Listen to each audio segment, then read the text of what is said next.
Linguine with white clam sauce 1, or Manslaughter.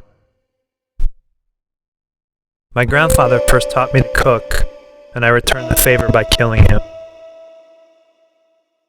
I asked for a cooking lesson at what in retrospect would clearly be the worst possible time, and my grandfather obliged, even though he didn't have the stamina, even though it would quite literally break his heart.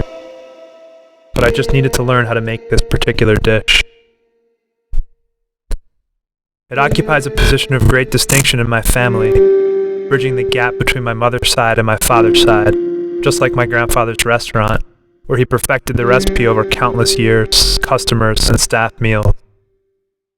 It's the dish my grandmother was making when she started a fire on the stove that scared my 2-year-old self half to death. It's the dish my dad had made before Uncle Pino pronounced, "You surpassed your father on this one." To this day, the biggest and most stylish compliment paid I've ever witnessed.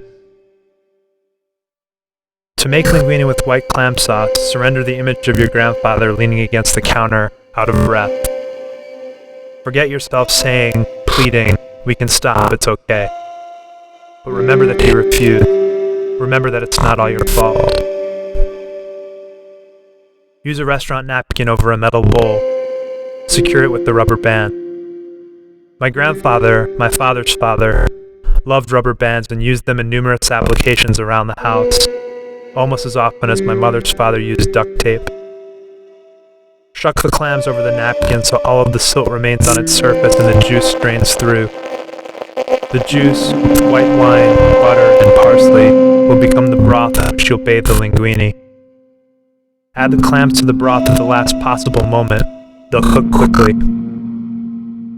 Graciously accept the restaurant napkin, apron, and clam knife that your grandfather gives you after this, your last lesson. Since my grandfather's death, we always prepare this dish by committee. No one can get it just right, and no one has the ego to go it alone. My brother and I attempted it at Aunt Sylvana's and made linguine and clam butter. My parents in tandem made a stand-up version the last time I was home, though they made the opposite mistake and had forgotten the butter. Someday I'll make it by myself and serve it to my father, as a tribute to his own, not a dance on a grave.